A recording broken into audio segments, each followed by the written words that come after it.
Lee Hyun walked through the long metal hallway of Galactic Council Station Omega-7, and his boots made soft sounds on the polished floor while the bright lights above cast sharp shadows on the walls around him. And he carried a small data pad in his left hand that showed the vault access codes he needed for his work today, and the station hummed with the quiet noise of thousands of beings from different worlds, all living and working together in this massive structure that floated in space, between three star systems.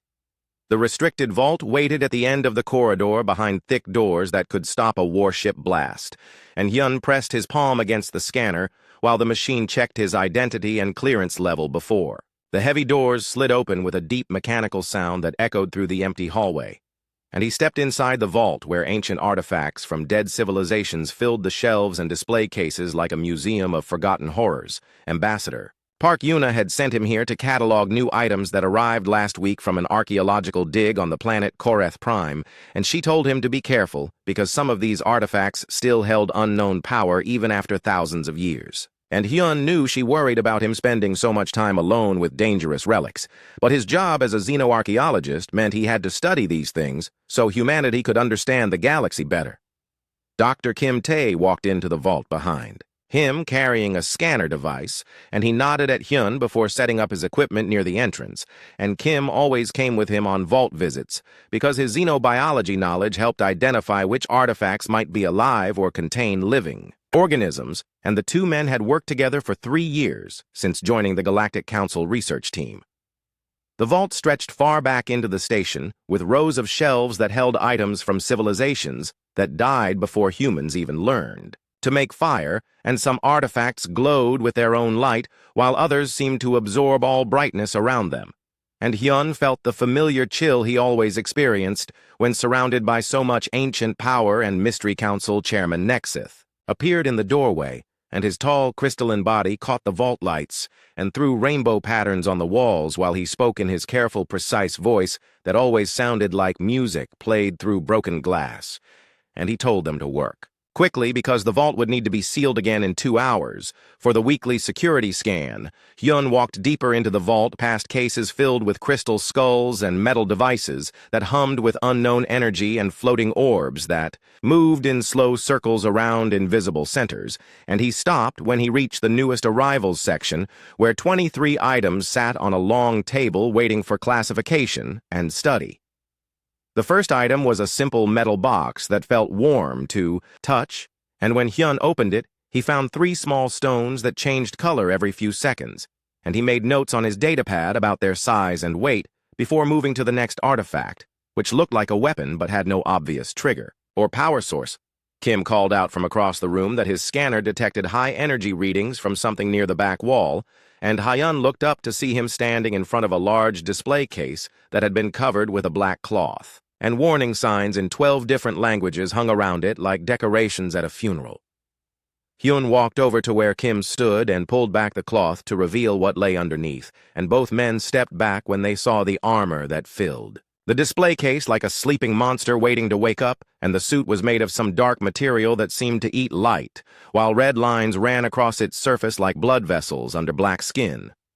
The armor stood upright in the case as if an invisible person wore it, and the helmet had a smooth faceplate that showed no features but somehow still seemed to watch them, and Han read the identification tag that said this was Vorthak death armor recovered from their last known stronghold. And estimated to be over 50,000 years old, Chairman Nexith walked over to them, and his crystalline face showed concern when he saw them looking at the armor, and he told them that no one was supposed to examine that particular artifact without special permission from the High Council, and the Vorthak items were kept separate from everything else because of their dangerous history. Hyun had heard stories about the Vorthak Empire and how they conquered entire star systems before vanishing without explanation, and some people said they were the most feared warriors the galaxy had ever known, while others claimed they were demons from another dimension, and all the stories agreed that anything connected to them brought death and destruction. Armor seemed to pulse with its own heartbeat, and the red lines grew brighter as Hyun stared at it, and he felt drawn to touch the case, but Kim grabbed his arm and pulled him back while shaking his head and warning him that some artifacts could influence minds just by being near them. A loud alarm suddenly filled the vault and emergency lights began flashing red, while an automated voice announced that a power surge had damaged the containment systems and all personnel should evacuate immediately. And Chairman Nexith moved toward the exit while shouting for them to follow him, but stopped when several artifacts began glowing brighter than before. The metal box on the table started smoking, and the floating orbs spun faster, while making high-pitched sounds that hurt their ears, and a crystal device near the wall cracked and released a beam of blue light that cut through the air like a sword, and Kim grabbed his scanner and ran toward the exit while calling for Hyun to follow. More artifacts activated around the vault, and some began moving on their own, while others released strange gases or energy fields. And Hyun saw that the containment case around the Vorthak armor had started to crack, and sparks flew from its control panel, while the alarm continued to wail.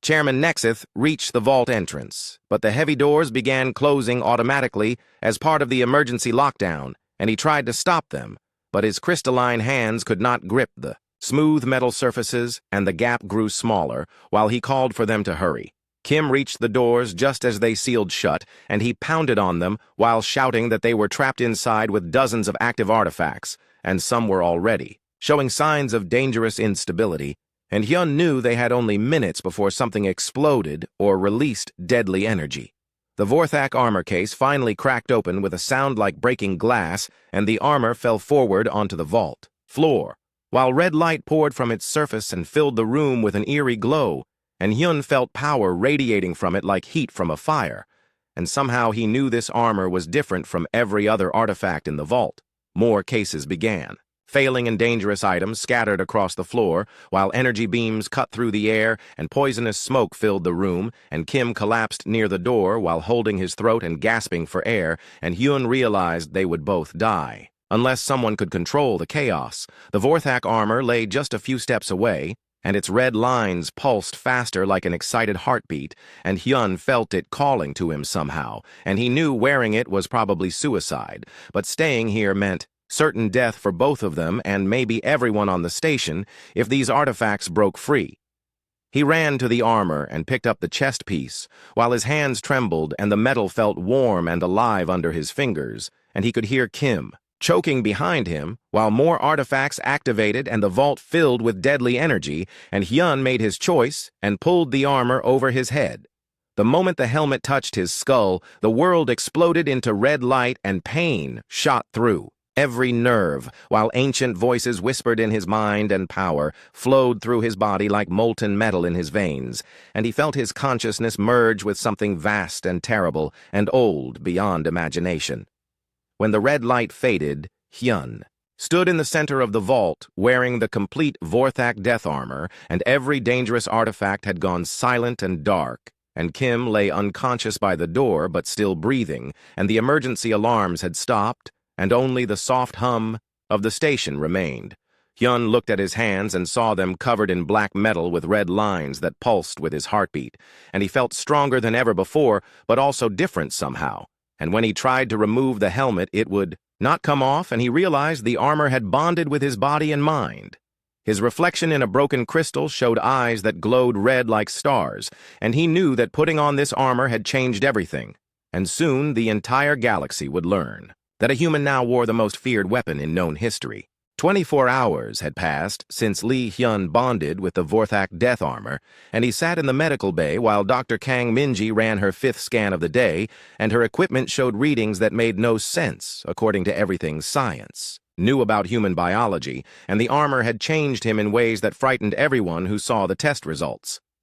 Captain Choi Ji-ho stood by the window watching the stars, and his reflection showed worry lines around his eyes, and he had been Hyun's best friend since their academy days. But now he carried orders to monitor every move Hyun made and report directly to Earth Command and the Galactic Council. And Ji-ho hated his new assignment, but followed orders because that was what soldiers did. The armor would not come off no matter what they tried, and it had somehow merged with Hyun's nervous system and circulatory system, and when he focused his mind, the black metal would flow like liquid and reshape itself, while the red lines grew brighter and pulsed faster. And Dr. Minji said his body temperature had increased by 3 degrees, but he felt perfectly normal. Ambassador Park Yuna entered the medical bay, carrying a datapad filled with angry messages from alien governments, and her face looked tired from dealing with crisis meetings that lasted all night, and she told Hyun that 17 different species had demanded his immediate execution, while 12 others wanted him locked away forever and only 3 species supported. Giving him a chance to prove the armor had not corrupted his mind, Dr. Kim Tae had recovered from his exposure to the vault gases, and he sat in a chair next to Hyun's bed while describing what he remembered from the moment the armor activated, and he said the energy readings had been unlike anything in his experience, and several artifacts in the vault had actually bowed toward Hyun as if recognizing a superior force. The Galactic Council had scheduled an emergency session for today, and Chairman Nexith would present evidence about Vorthak history and their reputation for consuming entire worlds and turning populations into biomass for their war machines, and most council members already believed Hyun posed an existential threat to galactic civilization. Hyun stood up and walked to the mirror, and his reflection showed a man who looked mostly human, except for the faint red lines that now ran under his skin, even when the armor was inactive and his eyes still glowed softly red. And when he concentrated, he could feel the armor's memories trying to surface in his mind like bubbles rising from deep water. Captain Jiho turned from the window and asked if Hyun felt any urges to conquer or destroy, and his voice carried the pain of a friend who feared losing someone important, and Hyun touched his shoulder and promised that he still felt human inside despite the changes, and he had no desire to hurt anyone. Dr. Minji finished her latest scan and showed them the results on her screen, and she pointed out that Hyun's muscle density had increased by 40%, while his bone structure had strengthened, and his reflexes now operated 3 times faster than normal human speed, and his brain showed new neural pathways that had not existed before the bonding. The medical bay doors opened, and General Song-wook entered with 4 armed guards, and his gray hair and weathered face spoke of decades fighting in space battles, and he looked at Hyun with the expression of a man evaluating a dangerous weapon, and he carried authorization from Earth Defense Command to take Hyun into protective custody. Ambassador Yuna stepped between the general and Hyun, and she argued that moving him now would send the wrong message to alien governments who already saw humans as a threat, and she reminded everyone that Hyun had saved the station by containing the artifact emergency and deserved gratitude, not imprisonment. The station's communications system activated, and an urgent announcement filled the medical bay, and the voice reported that unknown ships had been detected approaching the station, and preliminary scans identified vessels from 6 different alien species all armed for battle, and their estimated arrival time was less than 2 hours. General Song cursed and activated his communication device to contact the human fleet stationed near Jupiter, and he ordered immediate deployment of all available ships to defend the station, and he told his aide to prepare for possible evacuation of human personnel and civilians. Dr. Minji's equipment suddenly detected massive energy spikes coming from Hyun, and the armor began glowing brighter, while information flowed through his mind like a river of data, and he saw star charts and battle formations and weapon specifications from the ancient Vorthak Empire, and somehow he knew the approaching alien fleet carried enough firepower to destroy the station. Captain Jiho drew his sidearm when he saw Hyun's eyes flare with red light, and the armor began shifting and reshaping itself, and Hyun raised his hands to show he meant no harm, but Jiho kept his weapon ready and ordered everyone to step back slowly. The armor's helmet materialized around Hyun's head, and his voice now carried a deeper tone when he spoke, and he told them that the alien ships were not coming to negotiate, and they planned to destroy the station and everyone on it to prevent the Vorthak armor from falling into enemy hands, and time was running out.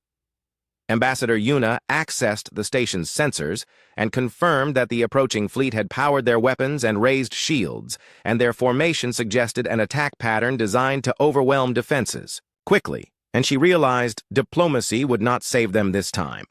Engineer Lim Hana arrived in the medical bay carrying a toolkit and portable computer, and she had been studying Vorthak technology since the Vault incident, and her research showed that the armor contained advanced combat systems that could interface with any known weapon or defense platform. The first alien ships dropped out of hyperspace at the edge of sensor range and immediately launched fighter squadrons, while their Main vessels began charging massive energy cannons, and the station's automated defenses activated, but everyone knew they would not be enough against such overwhelming force. General Song opened a communication channel to the attacking fleet and demanded to know their intentions, but the only response was a message stating that the human-carrying Vorthak technology posed an unacceptable threat to galactic peace and must be eliminated along with any who protected him. Dr. Kong Minji studied her readings and discovered that the armor was learning from Hyun's human biology and adapting itself to work better with human physiology, and the red lines under his skin were actually nanoscale machines rewriting his genetic code to handle the armor's power systems more efficiently. Captain Jiho lowered his weapon when he saw that Hyun was still responding normally to questions and showing concern for others, and he realized his friend had not been consumed by alien influence, but was somehow remaining human, despite the dramatic changes to his body and mind. The attacking fleet moved closer and began targeting the station's shield generators while launching boarding pods filled with assault troops and their communications. Broadcast demands for immediate surrender of the human with Vorthak armor and threatened total destruction if their terms were not met within 1 hour. Hyun felt the armor's combat protocols activating in his mind, and tactical information flowed through his consciousness like water. And he saw weaknesses in the enemy formation and knew exactly how to exploit them, but he also understood that fighting back would prove. Their fears about him were justified. Ambassador Yuna received reports that panic was spreading through the civilian sections of the station, and representatives from several species were demanding immediate evacuation, while others barricaded themselves in their quarters, and some alien crew members had already abandoned their posts to escape in lifeboats. The armor began generating a personal energy shield around Hyun, and weapons systems he did not know existed emerged from hidden compartments in the metal, and he felt power building inside him like a storm waiting to break, and he knew he could destroy the entire attacking fleet single-handedly, but the cost would be proving that humans with Vorthak technology were indeed dangerous.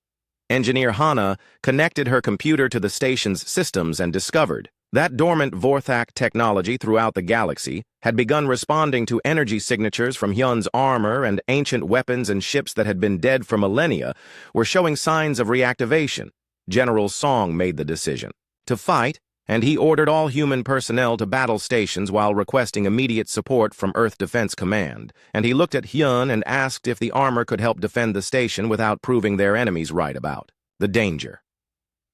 The first enemy missiles struck the station's outer hull, and explosions shook the medical bay, while emergency lights flashed and damage reports filled the communication channels, and Dr. Minji grabbed her equipment to prevent it from falling while Captain Jiho helped Ambassador Yuna reach a secure position. Hyun closed his eyes and felt the armor's systems merge completely with his thoughts, and he knew every weapon on every enemy ship, and he could see their attack patterns before they formed them, and the power flowing through him was intoxicating. But he forced himself to remember who he was and why he fought.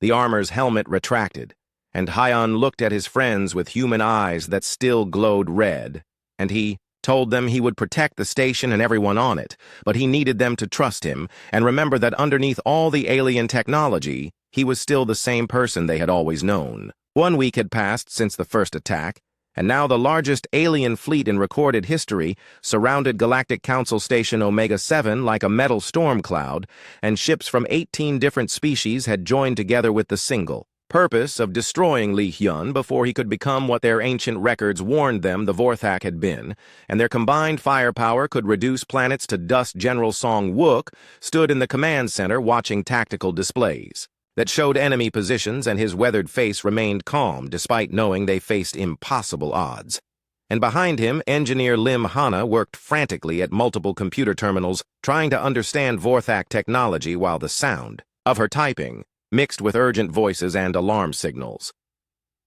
The Alien Alliance had given them one final ultimatum, and Ambassador Park Yuna read their message aloud to the emergency council meeting, and the words demanded immediate surrender of the human wearing Vorthak armor, or they would destroy the station and every living being on it, and diplomatic immunity would not protect anyone who harbored what they called a galactic threat. Captain Choi Jiho monitored security feeds from throughout the station, and he could see panic spreading among civilian populations as different species barricaded themselves in their quarters, and some had already attempted to hijack evacuation ships, while others sent desperate messages to their home. Governments begging for rescue. Dr. Kang Minji continued studying the changes in Hyun's biology, and her latest scans showed that the armor had completely integrated with his nervous system and cardiovascular system, and his body now produced energy, types that did not exist in normal human physiology, and she worried about what would happen if the bonding process continued to evolve. Hyun sat alone in the modified holding cell they had built for him, and the room was designed to contain any possible energy discharge from the armor, and through the transparent walls he could see his friends working to save everyone on the station, and he felt the weight of responsibility for putting them all in danger. The armor whispered to him constantly, now with voices from ancient Vorthak warriors, and their memories flowed through his mind like a river of violence and conquest, and he saw images of worlds burning, and populations enslaved, and armies that consumed everything in their path, and sometimes he struggled to remember which memories were his own. Engineer Hana made a breakthrough in her research, and she discovered that Vorthak technology operated on principles that human science barely understood, and the armor was not just a weapon, but a sophisticated AI system that learned from its wearer and adapted to their biology and psychology, and it had been studying Hyun since the moment they bonded. The alien fleet began their assault with coordinated strikes against the station's shield generators, and their weapons fired in perfect synchronization while fighter squadrons swarmed around the structure like angry insects, and explosions lit up space while debris scattered in all directions. General Song activated the station's defense systems, but their weapons were designed for typical threats, not the overwhelming force now attacking them, and he watched his tactical display show red indicators spreading across the station's hull, and he knew they had minutes before critical systems failed. Dr. Kim Tae monitored environmental systems and reported that hull breaches were causing atmospheric leaks in 17 sections, while fires burned out of control in the civilian quarters, and emergency response teams could not reach all the damage areas because of continuing enemy bombardment. Hyun felt the armor responding to the attack, and combat protocols activated without his conscious control, and suddenly he could see the entire battle from a tactical perspective that showed him every enemy ship and weapon and weakness, and the armor wanted him to fight back with devastating force. The holding cell's force field failed when power fluctuations reached critical levels, and Hyun walked out into the corridor while the armor formed around him like living metal, and his human friends backed away as red light poured from his eyes, and the voice that spoke was his own but carried undertones of ancient authority. Captain Jiho tried to stop him from leaving the secure area, but Hyun moved faster than human reflexes could follow, and he gently pushed his friend aside while explaining that he could not watch everyone die when he had the power to save them, and the armor's weapons systems were already targeting enemy vessels. Ambassador Yuna followed him through the corridors while arguing that fighting would prove their enemies were right about the danger he represented, and she begged him to find another solution, but explosions shook the station, and she could hear screaming from the civilian sections. The alien fleet intensified their bombardment when sensors detected Vorthak energy signatures moving through the station, and their commanders ordered all weapons to focus on areas where Hyun might be located, and they cared nothing for the innocent beings who would die in the crossfire. Engineer Hana accessed ancient Vorthak databases through her connection to the armor's systems, and what she found there made her stop working and stare at her screen in shock, and she called for General Song to see the historical records that showed a completely different version of Vorthak history than what the galaxy believed. The records revealed that the Vorthak Empire had not been conquerors but defenders, and they had fought against something called the Void Swarm that consumed entire dimensions and left nothing behind but empty space, and the death armor was not a weapon of conquest, but a warning system designed to detect. When the ancient enemy returned, Hyun reached the station's main hangar bay, where damaged ships leaked fuel and smoke while emergency crews worked to evacuate wounded, and the armor's sensors detected massive energy building in the alien fleet as they prepared to destroy the station completely, and he knew he had only seconds to act. The armor's flight systems activated, and Hyun launched himself into space through the hangar's magnetic field, and his human friends watched through the windows as he flew toward the alien fleet alone, while energy weapons fired at him from hundreds of ships and space filled with deadly light. Enemy fighters swarmed around him, but the armor's defensive systems created energy barriers that deflected their attacks while counterweapons emerged from hidden compartments and returned fire with precision that destroyed targets faster than human eyes could follow. And Hyun felt the intoxicating rush of power flowing through him. General Song coordinated the station's remaining defenses while watching Hyun engage the enemy fleet, and his tactical display showed impossible readings as one human in ancient armor fought against thousands of ships and somehow began winning, and he wondered if they had made a terrible mistake by fearing the armor's power. The alien fleet's formation broke apart as their commanders tried to adjust to fighting an opponent that moved like nothing they had ever encountered, and Han flew between their capital ships while the armor's weapons carved through their hulls like cutting paper and explosions bloomed around him like deadly flowers. Dr. Minji detected strange energy readings from throughout the galaxy, and her instruments showed that dormant Vorthok technology on dozens of worlds was responding to the battle, and ancient systems that had been dark for 50,000 years were beginning to wake up, and she realized Hyun's presence was triggering something massive. The enemy fleet's desperate attacks accidentally damaged the fabric of space itself when their most powerful weapons missed Hyun and struck empty vacuum, and reality began to tear like cloth, and through the growing hole came something that made the Vorthak Empire's reputation pale in comparison. Darkness poured through the dimensional breach, and it was not the absence of light, but something that consumed light and matter and energy and consciousness itself, and the alien ships that touched it simply ceased to exist.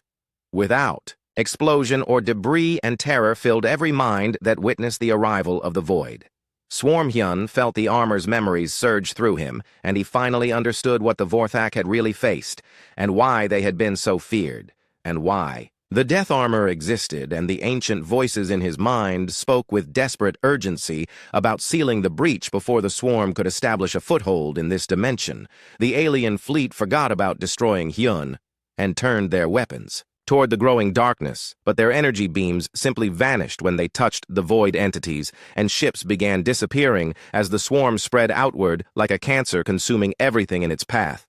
Engineer Hana screamed warnings into her communication system, while her computers detected reality breaking down around the dimensional breach, and she realized that the alien attack had accomplished exactly what the Void Swarm needed to return to this universe, and now every living being in the galaxy faced extinction. Hyun flew back toward the station while the armor's systems showed him how to activate ancient Vorthak containment protocols, but the process required massive amounts of energy and the sacrifice of whoever operated the system. And he understood why the original Vorthak Empire had disappeared. The same aliens who had wanted him dead now sent desperate pleas for help as their ships fell one by one to the advancing darkness, and their hatred turned to terror as they realized they faced something infinitely worse than any human wearing Vorthak armor. The Void Swarm poured through the dimensional breach like living darkness, and reality itself seemed to scream as creatures that existed between dimensions emerged into normal space, and their presence made the laws of physics bend and break, while stars in nearby systems began to dim as if something was draining their light from vast distances away. Dr. Yoon Sehun worked frantically in his theoretical physics laboratory aboard the research vessel that had arrived with the human fleet, and his equations showed that the dimensional barrier was collapsing at an accelerating rate, and soon the breach would become permanent and allow unlimited numbers of void entities to enter their universe and consume everything that existed. Lee Hyun floated in space between the station and the spreading darkness, while the Vorthak armor's ancient systems fed him information about the enemy they faced, and he learned that void entities did not just destroy matter and energy, but consumed the very concept of existence, and left behind regions where nothing had ever been and nothing could ever be. Again, Commander An Soo-min coordinated the combined human and alien fleet from her position on the bridge of the heavy cruiser Seoul and her. Tactical displays showed that conventional weapons had no effect on the void creatures, while ships that ventured too close simply vanished from all sensors and all records as if they had never existed at all. The alien commanders who had come to destroy Hyun now sent desperate messages begging for his help and their proud species. Representatives pleaded with humans for forgiveness while their worlds faced extinction, and Admiral Baek Jimin, aboard the flagship Incheon, accepted their surrender and began organizing a joint defense, despite knowing their weapons were useless. Engineer Lim Hana discovered that the Vorthak armor contained detailed records of the last war against the Void Swarm, and she learned that the ancient empire had developed weapons specifically designed to fight entities that existed outside normal reality, and the death armor was the key to activating those weapons, but the cost was enormous.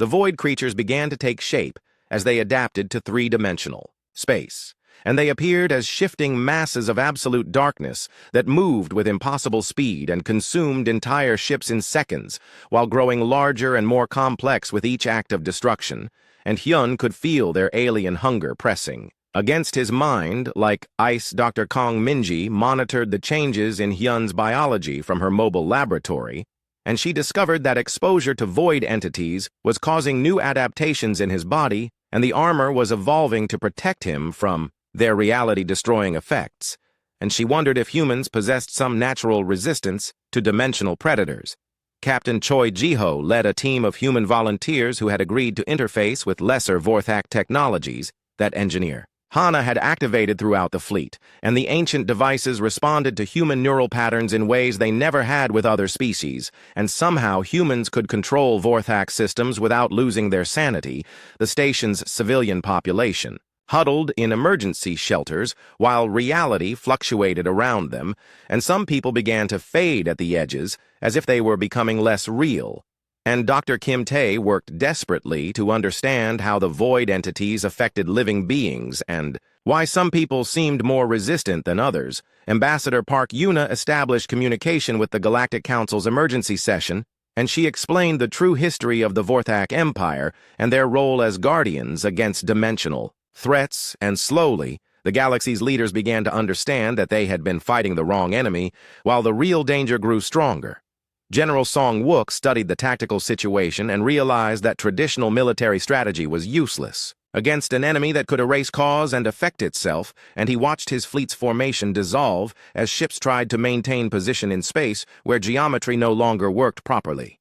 The armor whispered ancient knowledge into Hyun's mind, and he learned that the Vorthak had discovered humans millions of years before first contact, and they had been waiting for humanity to develop enough to inherit their technology and continue the eternal war against the Void Swarm, and humans were the only species capable of bonding with Vorthak systems without being consumed. Dr. Sehun calculated that sealing the dimensional breach would require channeling energy equivalent to a star's entire lifetime output through a single focal point, and the process would likely destroy whoever attempted it, and he wondered if the original Vorthak had made that sacrifice, and if humans would be willing to do the same.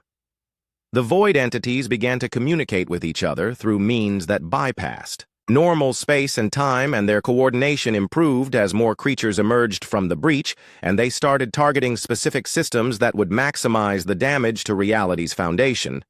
And Hyun realized they were following an invasion plan developed over eons. Commander Sumin reported that several human volunteers had successfully linked their consciousness to Vorthak weapon systems, and their combined mental strength was allowing the ancient technology to function at levels not seen since the original empire, and somehow human intuition and creativity were enhancing alien science in unexpected ways. The alien fleet that had come to destroy Hyun now followed his tactical commands as he directed their forces against void creatures, while the armor translated his human military training into strategies that worked against dimensional predators, and his unconventional thinking found weaknesses that pure logic had missed. Engineer Hana made a critical discovery when she realized that the Vorthak armor was not just learning from Hyun, but was actually modifying itself based on human psychological patterns, and the red lines that ran through the metal were adapting to human neural architecture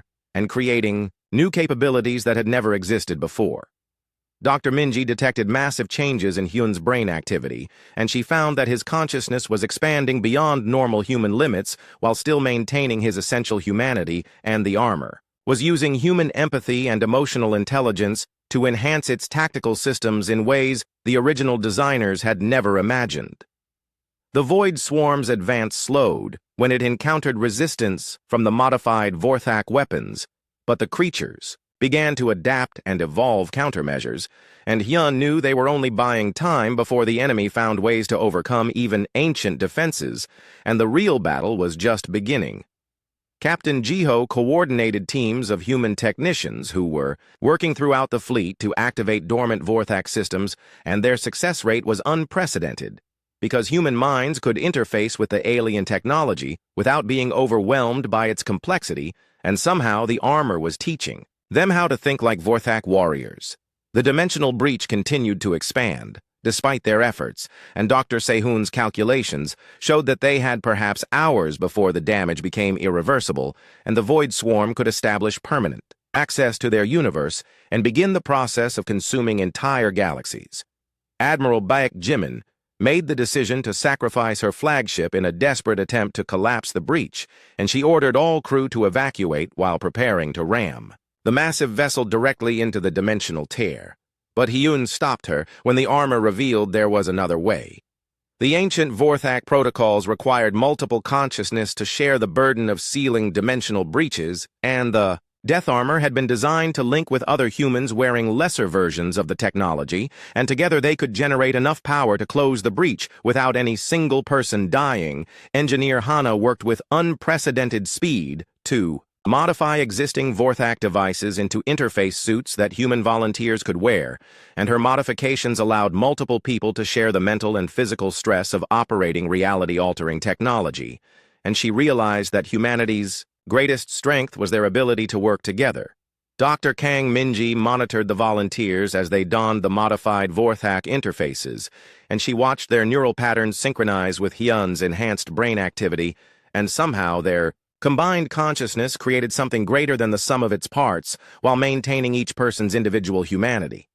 The alien fleet watched in amazement as dozens of humans linked their minds through ancient technology and began to push back against the Void Swarm with coordinated attacks that struck at multiple dimensional levels simultaneously, and for the first time since the breach opened, the darkness began to retreat. Hyun felt the minds of his fellow humans joining with his own through the armor's neural network, and their combined strength flowed through him like a river of light and determination, and he understood that this was what the Vorthak had been searching for across the galaxy for millions of years. Admiral Baek Jimin commanded the joint human-alien fleet from her position at the center of the largest space battle in galactic history, and her tactical displays showed hundreds of ships working together against an enemy that threatened the very existence of reality. While Lee Hyun and 47 human volunteers maintained their neural link through modified Vorthak technology and pushed back against the advancing darkness, Specialist Oh Do-yeon had worked for 18 hours straight to mass-produce simplified versions of Vorthak interface devices, and his engineering team had discovered that human manufacturing techniques could replicate ancient alien technology with materials found on any industrial world, and soon, thousands of humans throughout the galaxy would be able to link their consciousness to the growing network. The dimensional breach had stopped expanding when the human neural network reached critical mass, and Dr. Yoon Sehun's calculations showed that reality was stabilizing around the tear in space-time, and his instruments detected the first signs that the damage might actually be reversible if they could maintain the mental link long enough. Commander An Soo-min coordinated attack patterns with precision that amazed the alien commanders who had spent centuries studying military tactics, and she used human intuition to predict void creature movements, while the linked consciousness gave her access to strategic information from dozens of different perspectives simultaneously. The Vorthak armor had evolved beyond anything in the ancient records, and the red lines that covered its surface now pulsed with golden light, while new capabilities emerged from the fusion of human creativity and alien technology, and Hyun felt the armor responding to emotions and concepts that the original designers had never imagined. Captain Choi Ji-ho monitored the mental health of the volunteers in the neural network, and he watched their brain patterns through Dr. Kang Minji's sensors, and somehow each person maintained their individual personality while contributing to a collective consciousness that was becoming something entirely new and unprecedented. The void creatures had begun to retreat toward the dimensional breach as the human network learned to attack them on multiple levels of reality, and engineer Lim Hana discovered that human emotional responses were actually weapons against entities that existed outside normal space-time, and Concepts like hope and determination could damage things that conventional energy could not touch. Ambassador Park Yuna negotiated with alien leaders who were witnessing the impossible sight of humans accomplishing what their ancient empires had never managed, and species that had ruled star systems for millions of years were asking humanity for guidance and protection and offering to become junior partners in a human-led galactic alliance. The alien fleet that had come to destroy Hyun now followed his tactical commands without question, and their weapons worked in perfect coordination with human ships, while former enemies fought side by side against the creatures emerging from between dimensions, and Admiral Jimin realized that this battle was creating a new form of galactic civilization. Dr. Minji's instruments showed that the human volunteers were not just surviving the neural link, but were actually becoming stronger and more capable as the network expanded, and their consciousness had evolved to operate on levels that normal humans could not reach, while somehow remaining essentially human in their core values and motivations. General Song-wook coordinated ground forces on stations and planets where void creatures had managed to establish footholds, and human soldiers wearing simplified Vorthak interfaces were clearing areas that had been given up as lost, and their success rate was unprecedented because they could fight enemies that existed partially outside normal reality.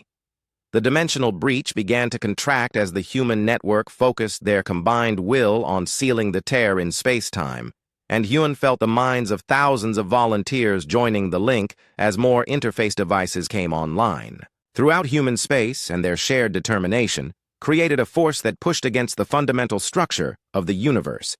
Specialist Doyun's manufacturing facilities were producing Vorthak interface devices faster than ever thought possible, and his simplified designs allowed ordinary humans to contribute to the network without extensive training, and soon entire populations were volunteering to join the mental link and add their strength to the growing collective consciousness. The Void Swarm made a final desperate assault against the contracting breach, and creatures that had consumed entire star systems emerged from the darkness while reality bent around them. But the human network had grown too strong, and their combined mental force created barriers that nothing could cross. Dr. Sahun monitored the dimensional mathematics of the sealing process, and his equations showed that the breach would close completely within hours if the human network could maintain their focus, and he marveled at how human determination was literally rewriting the laws of physics through sheer force of will. The alien governments formally surrendered to human authority, and their representatives signed treaties that recognized humanity as the inheritors of Vorthak technology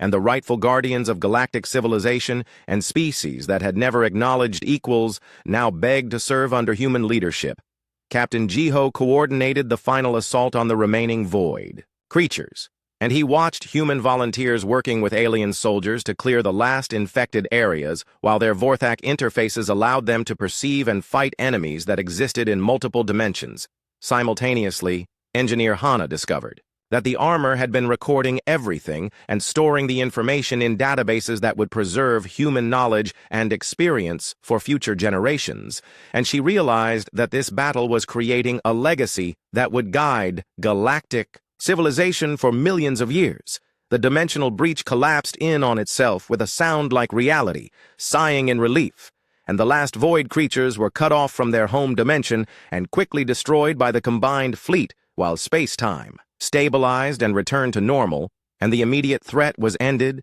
Admiral Jimin established the new Galactic Defense Command with humanity at its center, and former enemy species competed to offer their resources and knowledge, while human volunteers continued to operate Vorthak technology with unprecedented skill, and the galaxy entered a new age of cooperation.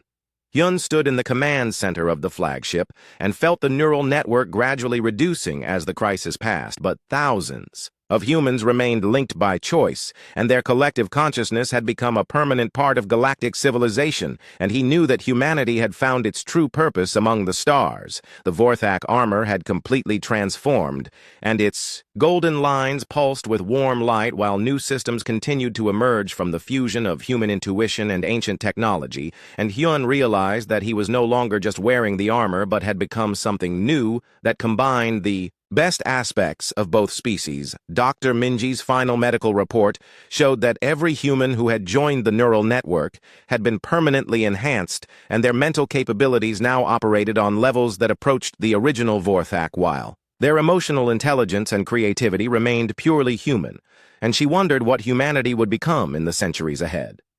The former alien enemies now served as advisors and allies while human administrators took control of galactic infrastructure and established new policies based on cooperation rather than domination, and Ambassador Yuna found herself negotiating treaties that would reshape interstellar civilization for millennia. Specialist Doyun's manufacturing systems continued to produce Vorthak interface devices, and his factories spread to every human world, while volunteers signed up faster than equipment could be built, and the neural network grew stronger every day as more people joined the collective consciousness that was guiding galactic development. Captain Jiho maintained security for the expanding human territories, and he discovered that crime and conflict were disappearing in areas where the neural network operated because shared consciousness made deception and violence almost impossible, and he began to believe that humanity had found the solution to galactic peace. The station that had almost been destroyed became the center of the new galactic government, and representatives from hundreds of species came to learn from human administrators while students studied Vorthak technology under human teachers, and the knowledge that had been lost for 50,000 years was spreading throughout civilized space. Engineer Hana established research facilities dedicated to understanding the marriage of human creativity, and Vorthak Science and her teams made discoveries every day that expanded the capabilities of both technologies while maintaining the essential human values that had made their victory possible. General Song-wook organized the new Galactic Defense Force, with humans in command positions and alien species providing specialized knowledge and resources, while the threat of future void incursions required constant vigilance and preparation, and humanity accepted the responsibility of protecting reality itself. Yun walked through the corridors of the station and saw humans and aliens working together with a harmony that had never existed before, and the armor had become a symbol of hope rather than fear, while children from dozens of species learned about the day humanity saved the galaxy.